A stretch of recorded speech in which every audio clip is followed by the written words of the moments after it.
¿Qué tal, amigas, amigos? Bienvenidos una vez más a nuestro programa Ecuador no para. El pasado 16 de abril ocurrió un terremoto de magnitud 7.8 en la escala de Richter que afectó a la costa ecuatoriana y prendió las alertas sobre la forma en que se están construyendo las edificaciones en el país. Un tema que no solo concierne a Ecuador, sino a todo el continente, puesto que América está propensa en algún momento a sufrir este tipo de desastres. ¿Qué se debe hacer para prevenir estas catástrofes? ¿Cómo deben enfrentar los gobiernos este tipo de emergencias? Estas y otras preguntas serán respondidas por nuestros invitados en esta oportunidad. Estamos hablando de expertos chilenos que están en el país para asesorar al Estado en la fase de reconstrucción que se implementará en los próximos meses y años. Para esta oportunidad contamos con la presencia de Leopoldo Bresky Godoy, chileno, ingeniero civil por la Pontificia Universidad Católica de Chile y docente universitario en la misma universidad en el Departamento de Estructuras de la Escuela de Ingeniería. También nos acompaña Ian Watt Arnaud, él es ecuatoriano-chileno, ingeniero civil y magíster en Ciencias de la Ingeniería por la Pontificia Universidad Católica de Chile. A ellos la bienvenida y a ustedes también gracias, como siempre, por atendernos en esta oportunidad. Gracias por aceptar nuestro diálogo. Muchas gracias por la invitación. Quisiera que nos comente de alguna manera, de forma muy general, lo que significa su presencia aquí, las actividades que están cumpliendo y el aporte que vamos a tener los ecuatorianos con la experiencia que se maneja. Bueno, nosotros fuimos invitados para poder mostrar un poco nuestra experiencia en el tema sísmico. Chile es un país que tiene una componente sísmica muy importante, que la comparte también con Ecuador, y un poco va a mostrar en qué está la ingeniería estructural hoy día. La ingeniería estructural ha tenido una evolución, desgraciadamente, y no solo el caso ecuatoriano, el caso chileno, el caso italiano y japonés, han sido en la misma dirección, es decir, ha tenido que ocurrir un evento importante de esta naturaleza para que se tome conciencia de que hay que incorporar nuevas tecnologías que van a permitir que tengamos ciudades más seguras y edificios que tengan efectivamente una componente de seguridad importante ante la eventualidad de un terremoto. Ian, también bienvenido a nuestro país. Tu país, tú eres ecuatoriano, pero ya radicado hace muchos años en Chile. Las expectativas que tienes para las actividades y lo que está sucediendo en el país. Bueno, como decía Leopoldo, uno aprende lamentablemente de las tragedias y lo importante es tomar las lecciones donde uno la pueda y aprovecharlas e incorporarlas. Y bueno, eso es lo que buscamos nosotros aquí, aprovechando de dar la ayuda que se puede con lo que uno sabe en estos temas. América Latina, Leopoldo, es una zona de riesgo por terremotos. El mapa geológico del continente es diverso, hay varias placas tectónicas oceánicas que están presentes. ¿Cómo podemos analizar esta radiografía de América Latina con miras a lo que está sucediendo y a lo que ha pasado, por ejemplo, en el Ecuador en el último mes? Bueno, sí, efectivamente, nosotros formamos parte de lo que se llama el anillo de fuego sísmico que hay en el mundo. Es una zona especialmente activa por estas placas tectónicas. En particular, en el caso de Chile, Ecuador, Perú, parte de Colombia, esta es un sistema que en el fondo es una placa tectónica que se está introduciendo bajo la tierra sobre la placa que está en el continente. Esto genera que esta placa se tranque en algún minuto y en algún momento también se suelte, y eso genera un terremoto y un movimiento importante. Son terremotos de gran magnitud, tenemos que convivir con ellos, o sea, como países tenemos que tomar conciencia de que en realidad no podemos obviar esta realidad. Esta es una realidad que nos va a acompañar por siempre. Por lo tanto, hay que tener conciencia de qué es lo que significa un terremoto, hay que tener conciencia de los riesgos que implica, hay que tener conciencia que también tenemos una oportunidad como para poder entregar al mundo experiencia y tecnología, como países y como sociedad, en definitiva. Y hemos escuchado muchas veces aquí en nuestros países la famosa falla de San Andrés, pero quisiéramos que el público sepa, que conozca, que se interiorice de esta realidad que está obviamente ubicada en nuestra zona, 1.300 kilómetros a través del estado de California en Estados Unidos, pero ¿qué efectividad podría tener como aspecto negativo para nuestros países? La falla misma de San Andrés es a diferencia de la falla sudamericana que tenemos, la placa Nazca, es un mecanismo de subducción donde la placa oceánica se introduce bajo el continente. La falla de San Andrés es distinta, es una falla donde las placas se están desplazando de esta manera, una hacia el oeste y la otra hacia el este. Por lo tanto, la verdad, la placa de San Andrés no tendría efecto en Sudamérica, porque la energía que libera no es ni cercana a la energía que liberan las fallas sudamericanas. ¿Por la distancia de los 1.300 kilómetros? La distancia es muy grande y además el mecanismo de falla es distinto. Nosotros estamos frente a un mecanismo donde se acumula mucho más energía.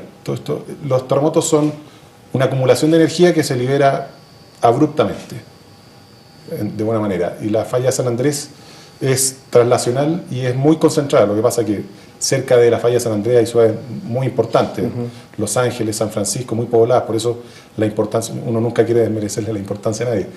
Tiene mucho riesgo porque hay mucha gente que vive muy cerca, pero nosotros tenemos toda la costa del Pacífico, que es básicamente una gran falla, y estamos expuestos a eso. Y justamente es el cinturón de fuego, el anillo de fuego del Pacífico, en donde estamos incluidos varios países como Argentina, Chile, Bolivia, Perú, Colombia, Ecuador, Panamá, entre otros. Expliquemos lo que significa este cinturón de fuego. Bueno, este cinturón de fuego es justamente esta zona en que hay una actividad importante de estas placas, que es la placa de Nazca, la placa del Pacífico, la placa de Sudamérica, y que están interactuando entre ellas. En el fondo la Tierra está craquelada, por decirlo así, por decirlo de algún modo, y hay actividad entre las distintas y movimiento entre estas distintas placas. Esta es la zona más activa que hay en el mundo, la zona más activa que hay en el mundo en cuanto a terremotos. Es la zona de mayor potencial de liberación de energía que hay en toda la Tierra. Entonces es una zona complicada, una zona que hay que efectivamente tener conciencia de que somos parte de ella. Por lo tanto tenemos que de algún modo ir entendiendo, los gobiernos, los estados tienen que asumir esa realidad y ver cómo de algún modo que la población la entienda y que la sociedad en sí también tome conciencia de que estamos en una zona potencialmente sísmica. Y esta zona sísmica del cinturón de fuego, esta liberación de energía que se produce de manera permanente, ¿llegará algún momento a terminar o esto es para toda la vida? Es decir, convivir con esto, que será una realidad que debemos tener los que habitamos en estas zonas. No va a terminar nunca, no que nos vaya a importar a nosotros. Millones de años en el futuro el planeta se va a enfriar lo suficiente para que no hayan estos movimientos, pero para el ser humano como lo conocemos nosotros tiene que vivir con los terremotos y vivir con esa realidad y superarla, aplicar tecnología y superarla. Esa es la realidad. Se han producido algunos terremotos en los últimos años en el mundo. Por ejemplo, el terremoto y tsunami en Japón en el año 2011. ¿Qué aprendimos de eso? Porque en Japón se han presentado varios movimientos telúricos, terremotos. Justamente este lunes hubo un terremoto de 6.5 de magnitud. ¿Cómo aprender de estas situaciones que aparentemente son lejanas, pero que son realidades muy similares? Muy similar. Bueno, Japón es un país que lleva un poco la batuta en la parte de ingeniería antisísmica, es un país que ha invertido mucho en tecnología, pero hay que entender que un terremoto es un evento natural que de repente puede sobrepasar todo lo que uno pueda haber predecido. La verdad que el terremoto del 2011 en Japón fue un terremoto inmenso, es lo mismo que el terremoto de Chile el año anterior y el terremoto de Chile del año 60, son de magnitudes inconmensurables. Ahora, lo que ha aprendido Japón muy duramente es que hay que tomar precauciones, por ejemplo, con el tema de la planta nuclear que estaba cerca del mar. Estamos aprendiendo mucho respecto a los tsunamis. El tsunami es un tema que no es menor, es un tema que en particular en el caso nuestro, el terremoto del 2010, causó la muerte de la mayor cantidad de gente que murió a efecto del terremoto, Por el terremoto mismo murieron, no sé, 50 personas, pero por el tsunami murieron 700. Por lo tanto, es un tema que se está estudiando, que hay que empezar a asumirlo, que Ecuador está también dentro de ese mismo riesgo. Hay riesgo tsunami, habiendo un terremoto, es un movimiento abrupto de la placa, de una placa contra la otra, y eso genera movimiento de agua que puede ser grave. Entonces, hay que ir tomando conciencia de que hay zonas de mucho riesgo. Hay zonas de mucho riesgo. En el caso de la costa es de alto riesgo. El permitir de repente edificaciones con gran cantidad de acumulación de personas que estén en zonas en que haya riesgo de tsunami, yo creo que hay que tomar en consideración eso. Yo creo que el terremoto que acaban de tener ustedes es un aviso en ese sentido, ¿ya? Hay un problema con las estructuras que hay que abordarlo, pero también hay un problema con las zonas en que estaban ubicadas las habitaciones, la gente, digamos, donde vive la gente. Y vamos a profundizar de ese tema más adelante, pero también es bueno recordar al país y al mundo lo que fue el terremoto de Haití en el año 2010, que fue otra circunstancia que lamentablemente ha dejado a ese país todavía sumido en la absoluta pobreza y con muy pocas probabilidades de una reconstrucción inmediata por diferentes circunstancias. Pero ¿qué se aprendió, por ejemplo, del terremoto de Haití en el año 2010? Un terremoto que dejó muchísimos muertos y desaparecidos, decenas de miles. Bueno, lo primero, muchas lecciones, muchas lamentables, pero la primera es que hay que controlar lo que se construye. La construcción informal es un riesgo de vida. El respeto por las normativas es esencial en países sísmicos. No son recomendaciones, hay que seguirlos porque es la única forma que tenemos, por lo menos, de garantizar la sobrevivencia de las personas, que es lo más importante. Después uno puede empezar a preocuparse de las edificaciones, de la continuidad de operación. Y lo otro, la importancia de la gestión de la emergencia. En Haití colapsó el país entero y no hubo, por 3 semanas, 4 semanas, cómo saber qué había pasado. No se sabía cómo atender, no había comunicaciones, no había electricidad, no había agua potable.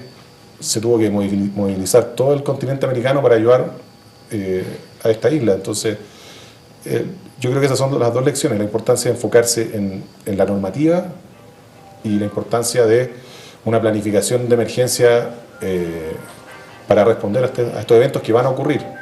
Y siempre van a tener algún imprevisto porque ocurren cada 20 años, 50 años, y nosotros recién estamos hace 2000 acá, así que nos faltan más experiencias o sea, anotados tenemos 2000 años, 500 años en América, 2000 en Europa, que está recordada la historia. Entonces, no tenemos toda la historia que necesitamos para saber lo que pasa. Hay mucha incertidumbre. Entonces hay que prepararse. Hubo un terremoto también en Nepal en el año 2015. ¿Cuáles son o cómo analizó usted esta situación? Hubo también varios desaparecidos y muertos en esta zona del mundo. Claro, un poco lo mismo, ¿eh? Hay que pensar que en zonas de con mucha población, el riesgo es más alto. El riesgo sísmico, de hecho, no se mide solamente por el lugar donde eventualmente hay un temblor de magnitud grande, como sería el caso de Chile, por ejemplo, que el riesgo es fuerte, también por la calidad de la construcción. Entonces, en países más subdesarrollados, y no solamente en países subdesarrollados, de hecho... También en los desarrollados. Por ejemplo, me tocó ir a una conferencia hace un tiempo en Colombia, en Bucaramanga, en que un ingeniero analizaba el altísimo riesgo sísmico que tiene Barcelona. Y no es porque sea un país, una zona especialmente de alto riesgo en cuanto al evento mismo, sino porque por la construcción. Ha habido mucha autoconstrucción, mucha intervención a las construcciones existentes sin una ingeniería detrás. Por lo tanto, yo creo que ese es un punto importante de lo que decía ella en el fondo, de controlar, que haya ingeniería, que haya normativa, para que haya un camino que se haya que seguir y que el país se dé para tener un efecto importante de control de ese riesgo. Justamente el presidente de la República, el momento que hace una evaluación desde diferentes ángulos de lo que ha sucedido en el país, cuestiona el tipo de edificaciones que están y que han sufrido daños, en algunos casos totales, y que no existe la posibilidad de alguna situación en donde pueda reconstruirse esas casas, edificios, habitaciones, etcétera. Entonces, ¿qué es lo que está sucediendo justamente con las entidades que son las llamadas a tener parámetros fijos y que se respeten en este tipo de construcciones? Bueno, lamentablemente uno tiene que aprender de estas lecciones y tiene que aprender con la tragedia ocurrida. Hay que generar conciencia, primero de nada, conciencia por parte de la población de la importancia de que la construcción sea desarrollada por alguien con el conocimiento y la responsabilidad para desarrollarlo. Es responsabilidad de los diseñadores, arquitectos, ingenieros, de hacerle ver a la población de que es necesario esto. Y es necesario por parte del Estado, del gobierno, dar las condiciones para que que las normativas no solo sean un papel, sino que sean reales y aplicadas en la realidad. Toda Sudamérica expuesta al anillo de fuego tiene normativa sísmica. Y todas han sufrido daños en los últimos 40 años porque tienen construcción informal. Y lo que se ha hecho es aprender. Nosotros tuvimos muchos problemas en el año 1985 y se hizo un esfuerzo muy grande de normalizar las normas, como se dice, o sea, de que entraran a aplicación. Pero se tuvo que pagar un costo importante para aprender esa lección. Y esa es la realidad de nuestro continente.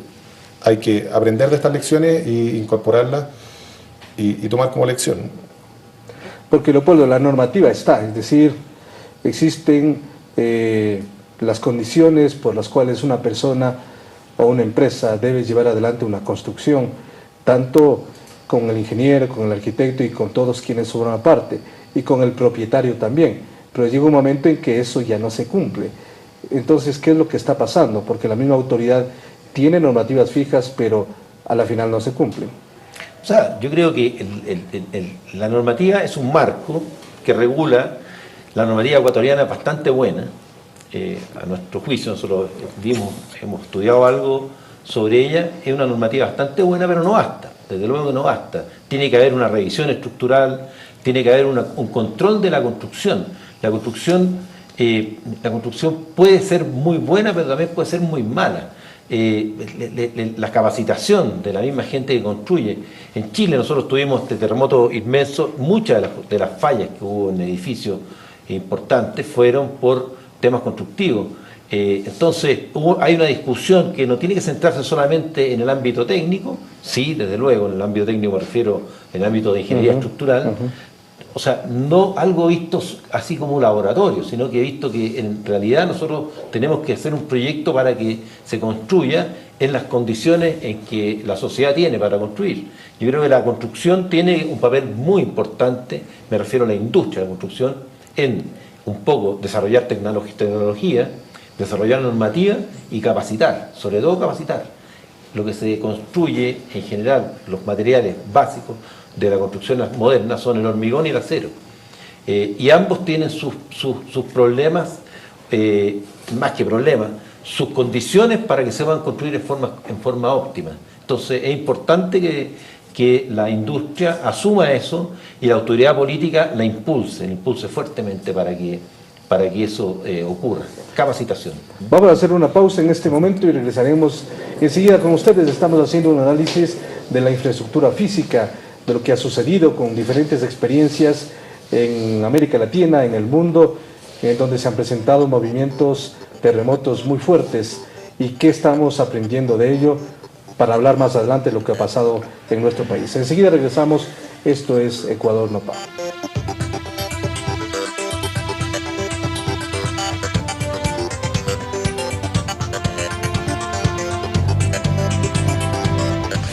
Ya volvemos con Ecuador no para.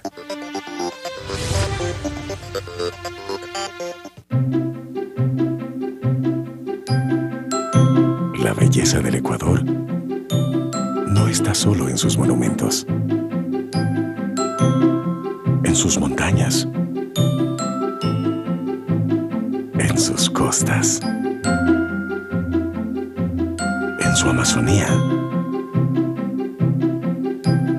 o en sus atractivos turísticos o en sus experiencias únicas. Está en tu alegría, en tu calidez y honestidad, en la forma cariñosa de recibir a los turistas y en tu hospitalidad. Así convertimos al Ecuador en potencia turística, porque su belleza está en la gente.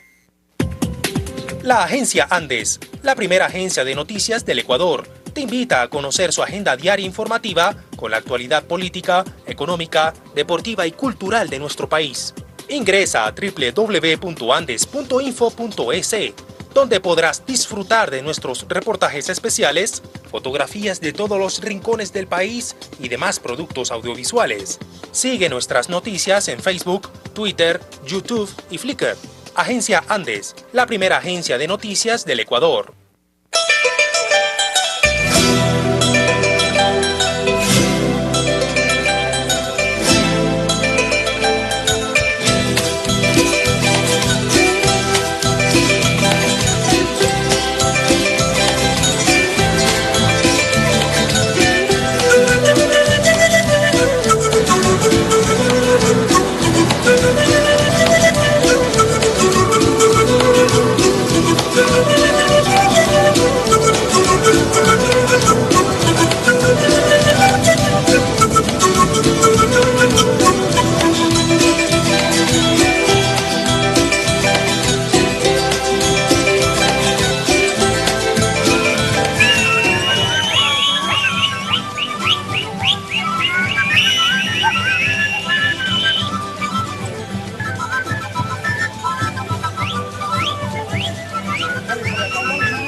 El siguiente es un espacio de interés público.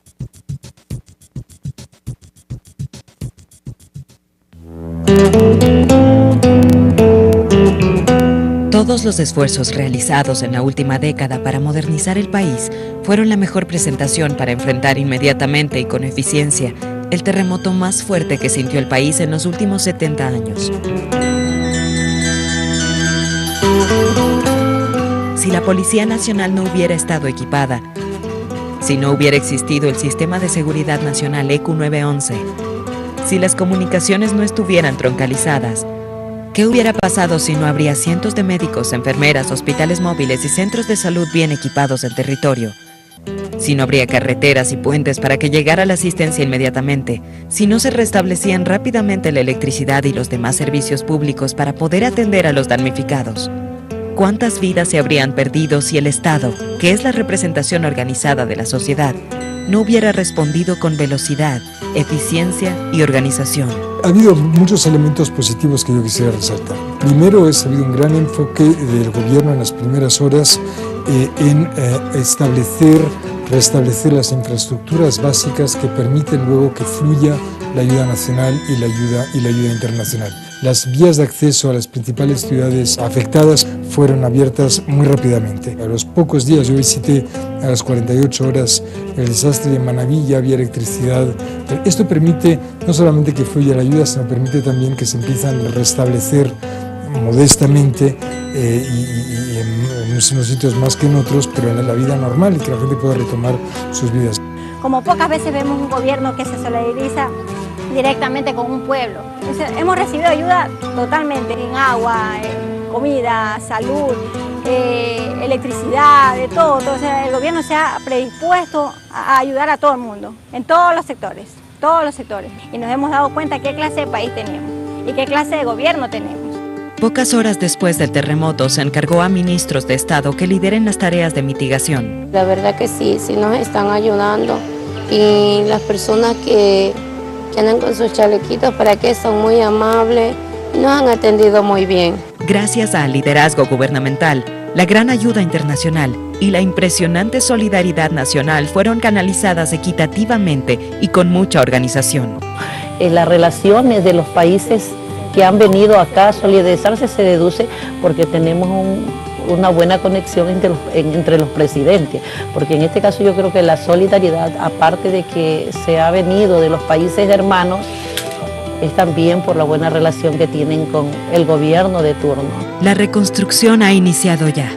Por un lado, el Plan Reconstruyo está entregando ya $10,000 para reconstrucción y reparación de viviendas, y el ciudadano tendrá que pagar solamente $1,000 a plazos. Están en marcha planes para reconstruir la infraestructura productiva dañada. Se ha iniciado ya el pago de los seguros de edificaciones dañadas. Aquí en Ecuador se vio un buen nivel de preparación hecho. Estamos hablando de un desastre de una magnitud superior que nadie se esperaba.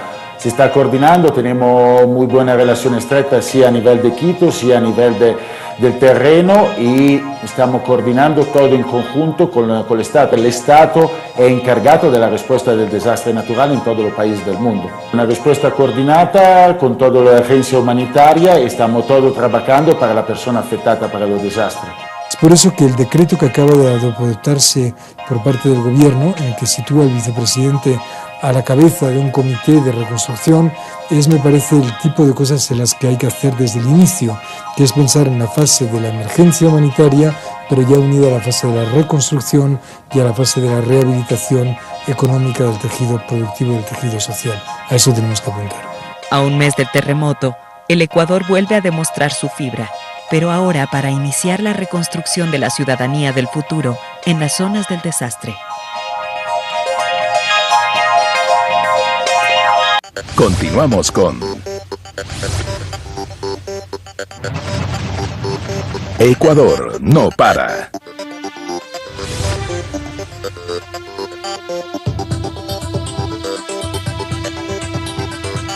Continuamos, Ecuador no para. Estamos haciendo un análisis de lo que es la infraestructura física, los resultados de lo que ha sucedido en nuestro país y en otras regiones del mundo que han tenido experiencias similares a la que estamos viviendo los ecuatorianos.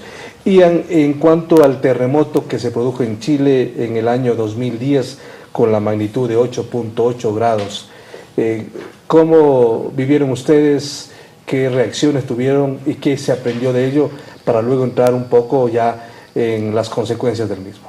Bueno, varias lecciones. La primera fue que, como mencionó Leopoldo antes, el tsunami es una preocupación que tenemos que incorporar, que no estaba dentro de nuestros parámetros, porque la verdad que los últimos tsunamis que había tenido Chile habían sido 150 años antes. Había habido uno en el año 67, pero no había evidencia fotográfica. Y eso, cuando uno no lo ve, no lo vive, se olvida. El tsunami es la preocupación principal que tuvimos después del 2010, pero además descubrimos de que aunque uno diseñe y la normativa y la filosofía de la ingeniería estructural para un terremoto es, primero que nada, que proteger la vida. Pero ahora tenemos que ir un paso más allá y además proteger la vida y proteger el funcionamiento de un país entero. No puede detenerse un país por 2 meses sin poder funcionar una zona entera de un país por un terremoto. Ya no da, el mundo moderno ya no puede funcionar de esa manera. Yo creo que esas son las 2 lecciones principales que tuvimos del 2010. Hay que preocuparse de los tsunamis, realmente, porque no había una normativa de tsunami en Chile, ahora tuvimos que desarrollar una, y preocuparse también de cómo resolvemos el problema de funcionamiento post-terremoto. No solo resistir, que es el primer paso, que en Chile tenemos ya una convicción de que lo hemos logrado, pero ahora cómo funcionamos y podemos lograr de alguna manera seguir funcionando después del terremoto con algún grado de normalidad. Porque hubo, Leopoldo, varias consecuencias, obviamente víctimas, daños materiales, servicios básicos colapsados, telecomunicaciones, agua, electricidad, etcétera. ¿Cómo se enfrentó esta realidad, y aparte de lo que significa las personas desaparecidas, fallecidas y que perdieron en algunos casos todo? Bueno, efectivamente esa componente de operatividad de un país no puede colapsar, o sea, puede colapsar, no debe colapsar. Y ahí está el punto en que en Chile, por ejemplo, hoy día es por ley, y el Ministerio de Salud, por ejemplo, está pidiendo que todos los hospitales, de la nueva generación de hospitales que se están desarrollando, tengan sistema de protección de protección sísmica, como aislación sísmica, por ejemplo. Efectivamente, tratar de que esa tecnología se vaya incorporando paulatinamente en la industria de la construcción, va a hacer que los países, y en particular Ecuador, Chile, puedan tener un nivel de respuesta ante un terremoto bastante mejor. En Chile esa yo creo que ha sido una de las cosas que se ha impulsado bastante a nivel de Estado, a nivel del Estado. Cuando hay hospitales, muchos hospitales, no es presentable hoy día, no es presentable para la sociedad que un hospital no pueda funcionar. Ni siquiera es presentable a nivel de sociedad de que la misma propiedad particular quede inoperativa. La realidad es que la ingeniería estructural tradicional implica años, o sea, nosotros hablamos dentro de nuestro lenguaje de ductilidad, que significa capacidad de formación, pero todo eso en definitiva implica daño, y ese daño no está consciente. Entonces la gente empieza a decir, oye, no nos están respondiendo como debe responder. La sociedad misma, ante los ingenieros, la industria, la construcción, el Estado. Por lo tanto, hay que empezar a pensar ya de esa forma, que en realidad la sociedad está exigiendo más y exige un estándar mejor. Así como, no sé, a principios del siglo XX el estándar de los autos eran casi carretas con ruedas, y hoy día tenemos el estándar de autos que hay, que es otra cosa.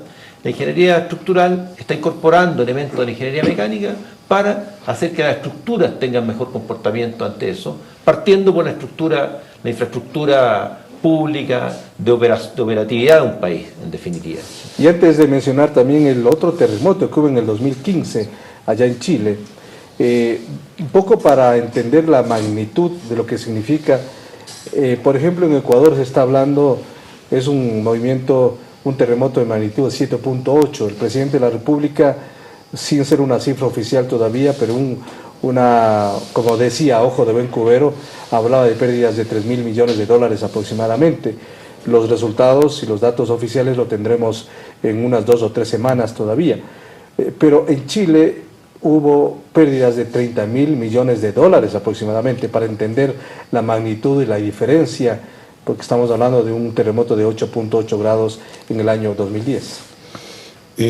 Bueno, lo que pasa es que de 7,8 a 8,8 es 10 veces más grande la energía liberada. Esa es una escala logarítmica, entonces 10 veces más energía liberada. Entonces fue un evento, para comprenderlo, el 2010 fue un terremoto el quinto más grande de la historia en ese momento. Entonces sí, se esperan daños más grandes. Y sí, hay la infraestructura, los contenidos. La verdad que si uno no se empieza a preocupar ya de cómo protegemos, más allá o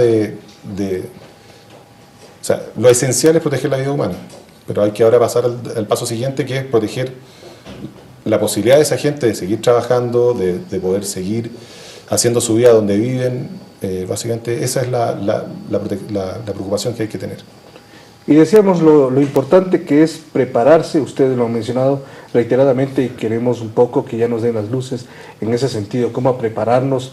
Entiendo que ya están en varias reuniones con diferentes sectores del gobierno y el Estado en general, pero Chile se preparó, pero sufrió otro terremoto en el año 2015. Entonces, el terremoto del año 2015 fue de 8.4 grados, tampoco fue cualquier cosa, es decir, un terremoto muy fuerte. Muy fuerte. Pero ¿cómo se prepararon? ¿Qué sucedió en cuanto tiene que ver a lo que hemos venido conversando, las edificaciones, las víctimas, los daños materiales?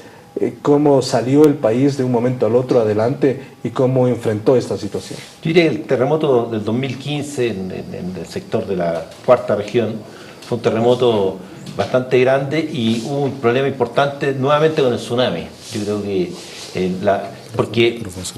creo que la infraestructura en general funcionó bastante bien, pero el tsunami fue un problema y un problema que no es de fácil solución, porque en los hechos hay mucha gente viviendo cerca del mar.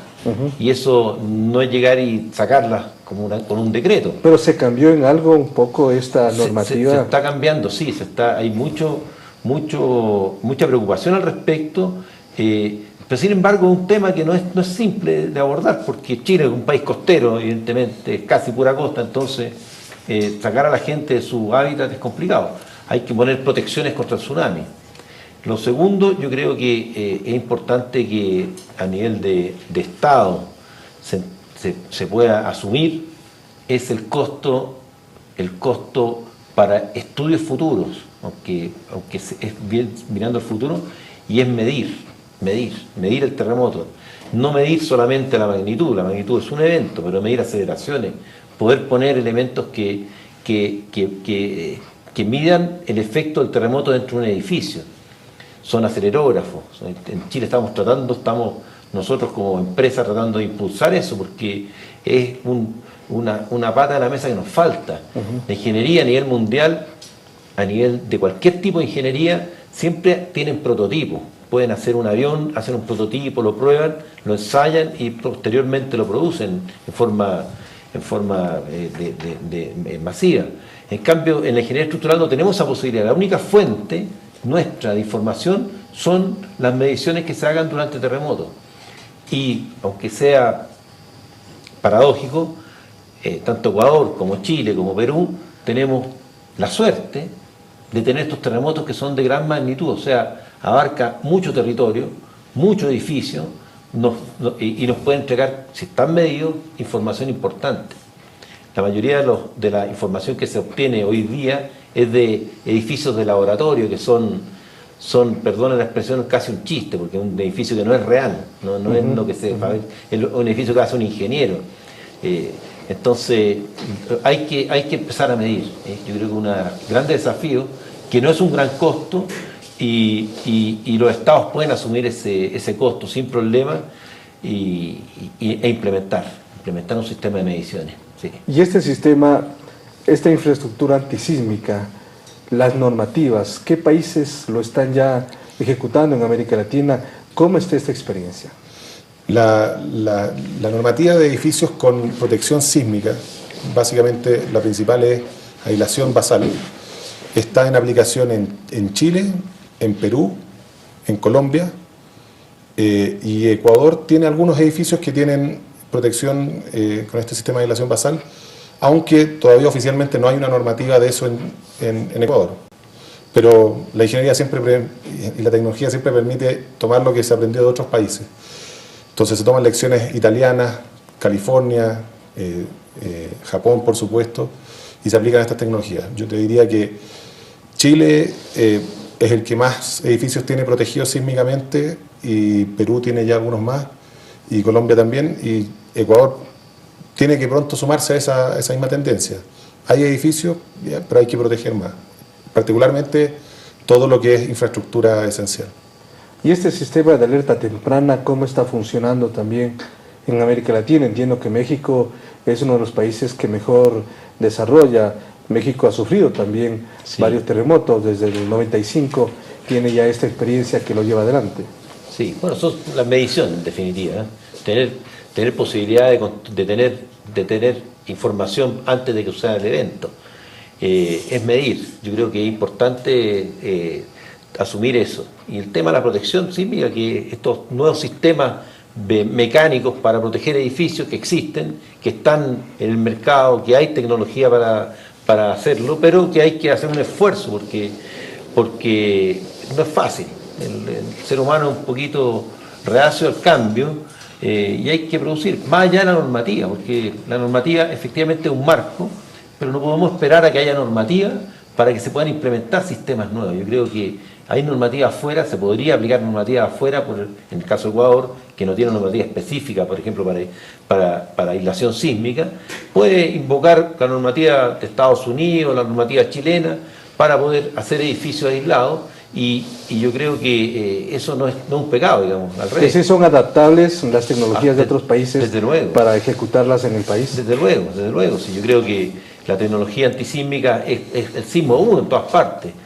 La forma de abordarlo en términos de normativa puede variar, pero sismo 1. Entonces, la forma en que yo creo de impulsar hacer edificios con protección sísmica, los nuevos edificios, si hay hospitales, hoy día yo entiendo que hay bastantes hospitales que no están incorporando esto, desde mi punto de vista sería un pecado, porque efectivamente esto hace que un hospital sea mejor.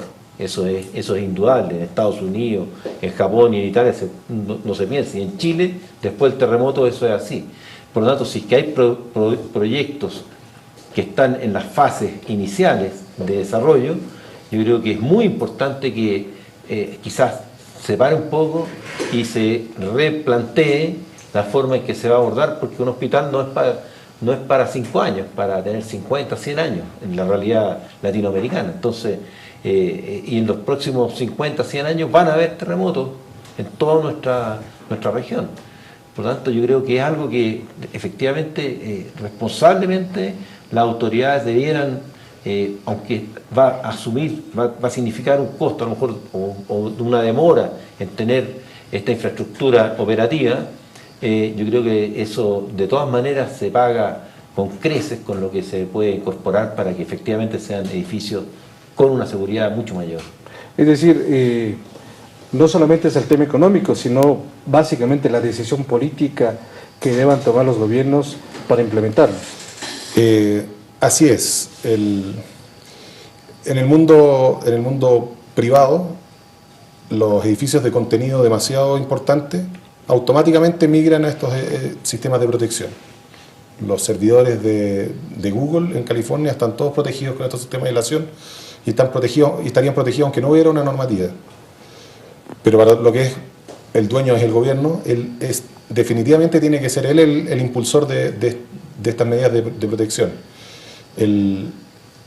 Cuando la operatividad es esencial para el país, es responsabilidad del gobierno actuar para incorporar estos sistemas y de esa manera proteger su propia inversión. Al final esto es, uno compró o está invirtiendo para tener una infraestructura para atender a la población, y como buen propietario, el Estado siendo el propietario de esta infraestructura, quiere que le perdure en el tiempo y que no sufra, y que le sirva cuando más lo necesita, que es durante estos eventos.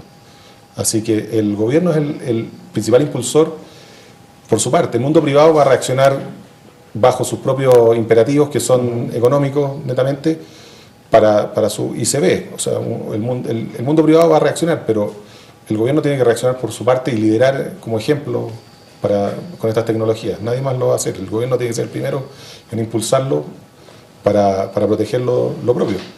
Bien, vamos a hacer la última pausa en nuestro programa y volveremos con el segmento adicional. Y vamos a hablar de la experiencia de nuestro país, el Ecuador. Recordemos, este lunes se cumplió un mes del terremoto de 7.8 grados de magnitud, que cegó la vida de más de 600 personas, miles de heridos, algunos desaparecidos, y que cambió radicalmente la vida en Manabí y en el sur de Esmeraldas. Enseguida regresamos con ustedes aquí en el programa Ecuador No Para.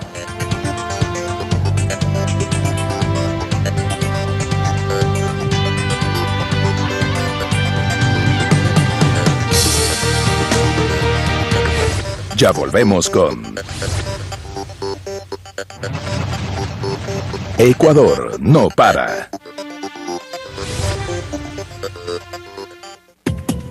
La agencia Andes, la primera agencia de noticias del Ecuador, te invita a conocer su agenda diaria informativa con la actualidad política, económica, deportiva y cultural de nuestro país. Ingresa a www.andes.info.es.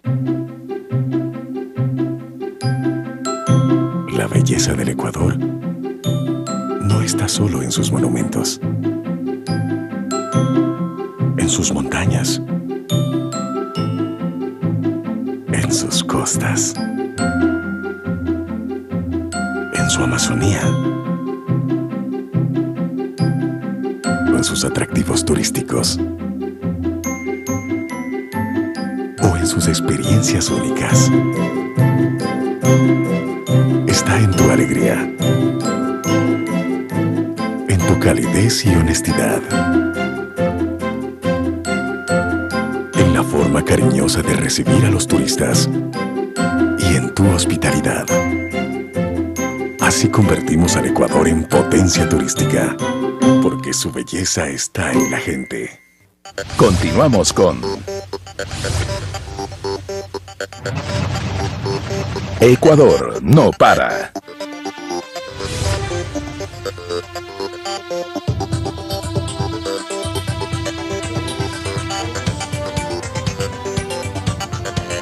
Como dijimos anteriormente, este lunes se cumplió un mes de este terremoto que azotó el Ecuador, que dejó 660 personas aproximadamente fallecidas, 28.000 personas albergadas, entre otras cifras que sin lugar a dudas demuestran la magnitud del mismo. Se está hablando de las pérdidas económicas, todavía no hay una cifra oficial, pero se habla de 2.000 o 3.000 millones de dólares en pérdidas, que será fundamental más adelante conocer la cifra oficial.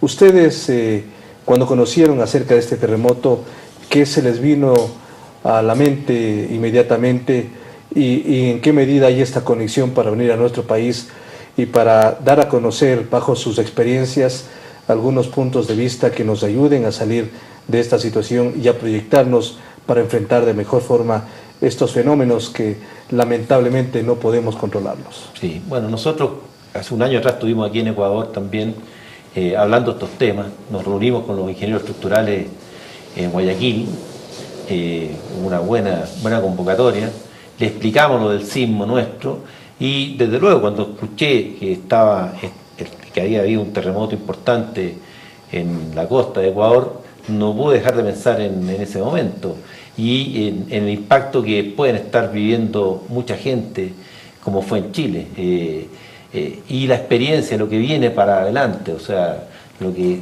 naturalmente va a suceder en los próximos meses, que es un poco digerir esta tragedia, digamos, 600 personas que murieron realmente de una tragedia. Entonces, asumir esa realidad y como Ecuador, como nación, como conjunto de sociedad, como medio de comunicación, hacer conciencia de que un terremoto no es per se un problema, sino que el problema lo puede hacer uno como ser humano que habita en un país de estas características. El riesgo lo puede asumir uno, y la sociedad hoy día, que están tan entrelazadas, hay tanta comunicación entre la gente, yo creo que es el momento de que se tome conciencia de esto, y a lo mejor un poco lo que sentimos en Chile, que es un poco también de cierta capacidad de poder mostrar al mundo esta realidad. Hay un potencial que es el desarrollo de la ingeniería estructural, por ejemplo, si uno lo quiere ver positivamente. El desarrollo de la ingeniería estructural es un ámbito que Ecuador también lo puede asumir como propio. Entonces, que seamos países que de algún modo dictemos, por decirlo así, cátedra respecto a la ingeniería estructural. Es un potencial. Y como ingenieros debemos, desde luego, informar, que la población sepa bien qué es lo que es un terremoto, sepa bien lo que es la profesión de la ingeniería estructural, y los medios de comunicación divulgar, y el Estado, desde luego. El Estado, yo creo que es casi el actor principal hoy día.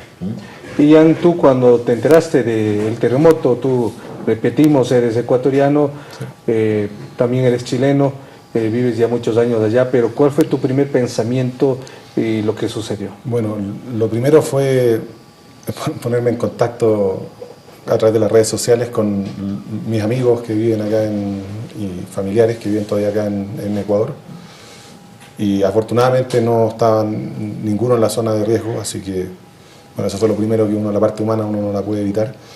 Y lo segundo es que lamentablemente todos los países en Sudamérica parece que tenemos que ir aprendiendo las lecciones de la misma forma, aprendiendo a través de la tragedia vivida en carne propia y no de las lecciones que uno puede tomar de antes. O sea, después del terremoto del 2010, nosotros nos habría encantado que se tomaran esas lecciones y se aplicaran antes, pero lamentablemente uno tiene que vivir la experiencia para poder aprenderla, al parecer, en Sudamérica. Leopoldo, ustedes llegaron el fin de semana, estarán hasta el miércoles acá en nuestro país. En estas actividades, en estas reuniones públicas, privadas, ¿qué es lo que ustedes están explicando a las autoridades nacionales y con quiénes se están reuniendo? Bueno, nosotros específicamente estamos focalizados, bueno, a interiorizarnos bien de lo que pasó con el terremoto, desde luego, y a mostrar la tecnología nueva que hay disponible para poder hacer edificios más seguros, ¿eh? Y esta tecnología, que es una tecnología que la verdad que es lo que decía antes, la ingeniería mecánica nos lleva 100 años, es incorporar elementos de la ingeniería mecánica en la edificación. ¿De qué manera, por ejemplo, un poco para que la gente entienda? Por ejemplo, a través de elementos de aislación. Son elementos que se ponen en la interfase entre el suelo, o la fundación en este caso, y la estructura, de tal modo que aíslen la entrada de esta energía al edificio. Eso está estudiado, es un sistema muy utilizado. ¿En dónde se ha implementado? Perdón, en Chile se ha implementado mucho. Ya. En Chile hoy día es obligación que todos los hospitales públicos tengan aisladores sísmicos, aislación sísmica. Está la tecnología del amortiguamiento. El amortiguador, un concepto mecánico, un concepto que ocupan los automóviles, que han hecho que los automóviles tengan hoy día una estándar mucho mejor. Ese mismo sistema, ese mismo tipo de sistema, incorporándolos a los edificios. Son amortiguadores igual que un amortiguador de un auto, un poco más grande, algunas características mecánicas diversas, apropiadas para la estructura, pero es nada más que eso. ¿Y eso qué permitiría un edificio, por ejemplo? Eso permitiría tener edificios en que el impacto de un terremoto sea mucho menor. Es decir, lo que hace que un edificio se caiga, en definitiva, es el nivel de aceleraciones que pueda tener. En el ámbito nuestro, la aceleración, o sea, el cambio de velocidad que pueda tener ese movimiento, es lo que genera fuerzas de inercia que son importantes y que tienen que de algún modo afirmarse. Nosotros, a través de elementos de aislación sísmica, se reduce fuertemente esas aceleraciones, al punto que puede, en estado ideal, no sentirse. Y eso es diseño estructural. El ingeniero estructural, especialmente en Ecuador y especialmente en los países sísmicos, tiene que asumir que tiene que incorporar en sus diseños este tipo de elementos, entenderlos, desde luego, estudiarlos e incorporarlos en sus estudios. Y el amortiguamiento. Son las dos cosas que yo creo fundamentales que hoy día se están ocupando fuertemente para poder controlar el movimiento de una estructura frente a un terremoto. Y eso, Ian, esta experiencia y estas características en la construcción de edificaciones antisísmicas, ¿son más caras? ¿La gente tiene acceso? Es decir, es una decisión no solamente que lo quiero tener, sino cómo lo voy a hacer. ¿Qué es posible hacerlo entonces? No son necesariamente más caras. No son más caras para nada cuando uno incorpora todo el costo económico del daño, porque el edificio no es ahora colocado y no existe nunca más un daño económico. El edificio tiene que durar 80 años y tiene que ser reparado cuando ocurra algo, y cuando uno incorpora ese costo, el costo económico de recuperar el edificio, para nada es más caro un edificio protegido, es mucho más económico. Ahora, el costo directo cuando uno construye, porque uno dice, lamentablemente la decisión se toma con lo que cuesta en el momento comprar, el costo no es mucho más alto, estamos hablando de entre 2 a 4% más de costo. un desarrollo de proyectos un poco más complicado, pero no estamos hablando de costos significativamente más altos de lo que ya existe, y de todas maneras, versus el potencial daño, hay que incorporarlo. Nosotros no vemos otra alternativa que eso. Sí, claro. Quisiera complementar eso del costo, porque efectivamente hay un costo de poner un dispositivo que está diseñado para controlar el terremoto, pero ahí viene la tarea de la ingeniería. La ingeniería estructural tiene mucho que hacer. Yo saco el ejemplo de los automóviles. Un automóvil del año 50 necesitaba más acero, necesitaba más estructura para funcionar. Muy diferente a un automóvil de hoy día. O sea, el automóvil de hoy día es mucho más económico que un automóvil de hace 50, 60 años. Y eso es porque la ingeniería mecánica incorporó estos elementos y le empezó a sacar provecho también. Optimizar no significa lucrar, ni mucho menos, tiene que verse desde el punto de vista negativo. Es tarea del ingeniero optimizar también, porque los recursos son limitados. Si va a hacer viviendas sociales, la vivienda social es una vivienda que tiene como todos los estados, tienen un límite de capacidad de inversión. Por lo tanto, es importante que se pueda optimizar el uso de estos elementos. El uso de estos elementos hace que la vivienda sea mejor y más económica, en definitiva. Lo que pasa es que si yo voy a hacer una vivienda equivalente a que reciba la aceleración de un terremoto sin sistema de esto, sobre un sistema de esto, es un poquito, en otras palabras, botar recursos. Hoy día se puede hacer viviendas optimizadas en condiciones mejores, al igual que los autos. Un auto hoy día es mucho más liviano, la estructura de la carrocería y de la estructura misma del auto es bastante más liviana de lo que era hace 50, 60 años atrás. Y eso tiene que pasar naturalmente con la ingeniería y con la edificación, si uno incorpora efectivamente estos sistemas. Entonces, ahora que tenemos la oportunidad, porque hay zona cero tanto en Manta como en Puerto Viejo, es decir, en esos lugares difícilmente se va a volver a edificar casas o edificios. Lo que está proponiendo el gobierno, que ha intervenido directamente desde un inicio, es buscar zonas mucho más alejadas y zonas que no sean propensas en estas circunstancias. Pero ¿cuáles deberían ser los elementos básicos y claves para que las nuevas edificaciones, sean privadas, sean públicas, tengan estos elementos? Bueno, en realidad yo no creo que sea necesario no reconstruir en la zona cero. Se puede volver a construir ahí si se aplican estas tecnologías y se aplican las normativas de forma correcta y se supervisan de manera correcta. No veo impedimento para construir en estas zonas que son... Hay una razón por la cual Puerto Viejo está ahí y Manta está ahí. Es porque es un buen puerto y es una ciudad que atiende. Entonces, la tecnología tiene que resolver el problema que hay ahí. El problema es que el terremoto los afecta. Bueno, hay que aplicar tecnología para que no los afecte. Esa es la lección principal. Tenemos ya la capacidad para enfrentar estos problemas y hay que incorporarlo.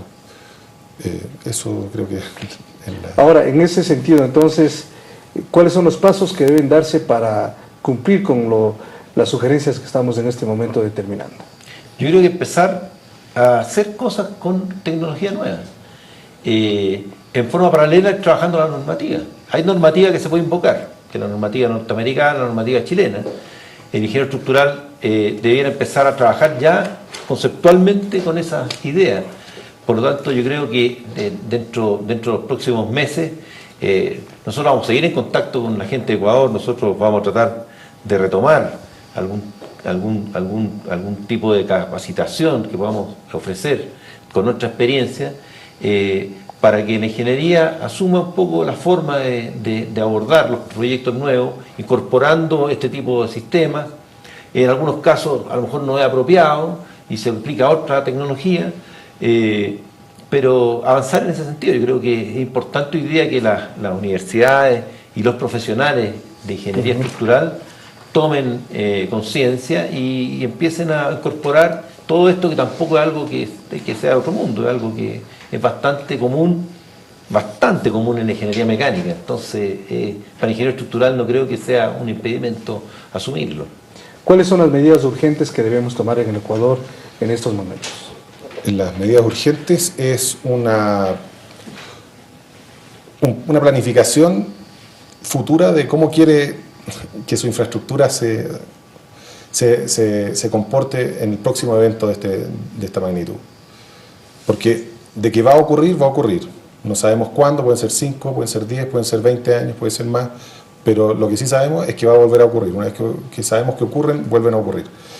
Entonces el país tiene que prepararse estratégicamente para esta. Entonces tiene que dar una visión desde arriba, de forma estratégica, de cómo quiere abordar estos problemas, planificando ubicaciones y dando las directrices de lo que va a permitir y lo que quiere hacer. Y en paralelo a eso, es necesario que, como dice Leopoldo, hay que empezar a hacer las cosas, no esperar a uno que le digan qué hacer, sino que uno ya sabe que existen estas tecnologías. Si podemos transmitir una cosa es que estas tecnologías existen.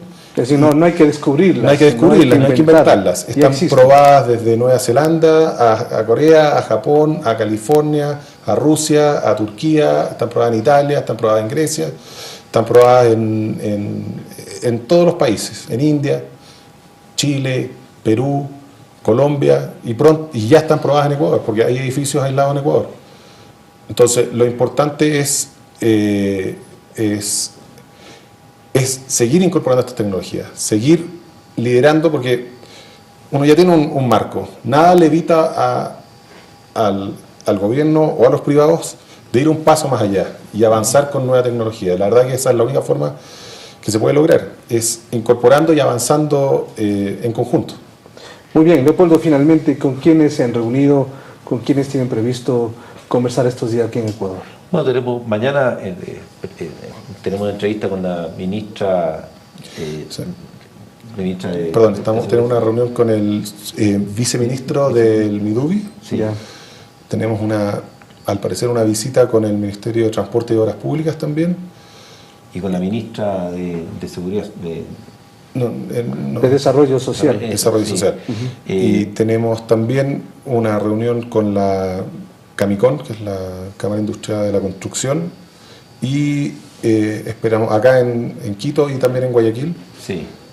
Y en realidad también hemos estado viendo con algunos privados que se nos han acercado para interiorizarse de los sistemas. Se nos acercó la gente de las comunicaciones que quieren implementar este sistema en un edificio de ellos. Yo creo que nos hablaron en el Instituto de Seguridad Social. Sí. En el IES. En el IES, el tema de viviendas, ¿no? Hay hospitales, viviendas de gran vivienda social. En definitiva, hoy día yo creo que el problema más urgente es solucionar los campamentos que deben haber con gente sin casa.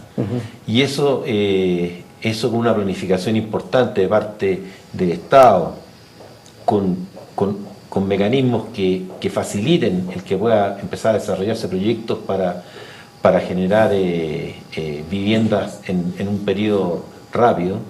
De hecho, en Italia nosotros vamos a mostrar en algún minuto a la gente encargada del Ministerio de las Públicas, qué sé yo, una experiencia importante que hubo justamente incorporando tecnología de este tipo y generando la posibilidad de construir viviendas en un plazo razonable después del terremoto del Áquila en Italia, que fue bastante destructivo y que tuvo un problema social importante y tuvieron que hacer viviendas sociales en forma rápida y segura, aplicando tecnología. O sea, Muy bien. no, volvemos a lo mismo. Muy bien, queremos agradecerles a ustedes por atender este programa en donde hemos hecho un análisis técnico, algunos elementos muy importantes para tomar en cuenta para que si se vuelven a presentar este tipo de eventos sepamos responder. Y hay experiencias en otros países del mundo, especialmente en Chile, que han dado resultados exitosos. Gracias por su atención. Hasta una próxima oportunidad. Felicidades.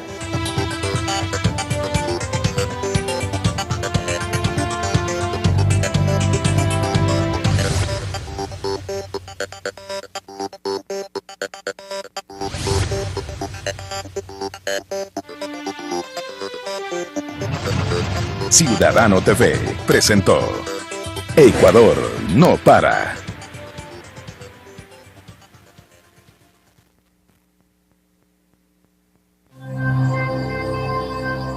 Inicio de espacio publicitario.